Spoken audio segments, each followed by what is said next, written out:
After the Nazi Holocaust of World War II, the world said never again. Yet it has happened again and again.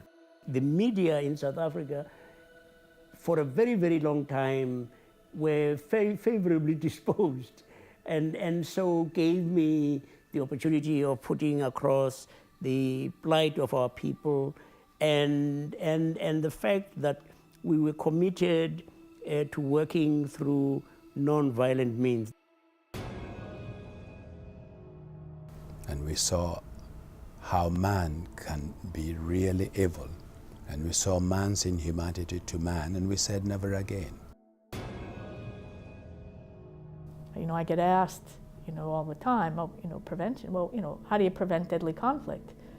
But I invariably respond, if you want to prevent deadly conflict, educate young women, employ young men.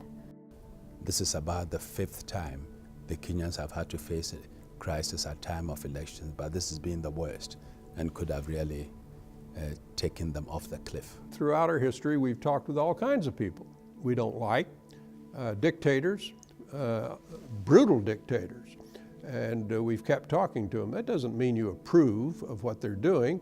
It means you're trying to solve the problem without force. To invest in young people, to invest in their rehabilitation, invest in their education. That's one of the best things we can do to ensure not just durable peace in a society, but to prevent major conflicts. What the rich countries were actually doing to help Africa to address the pandemic was so shockingly small, it was almost unbelievable. I was literally shaking with anguish. How can this be? What kind of world is this?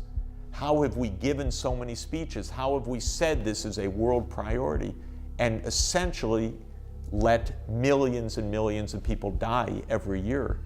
I said to him, Mr. President, did you have control of the nuclear weapons, the nuclear arsenal of the Soviet Union during your captivity?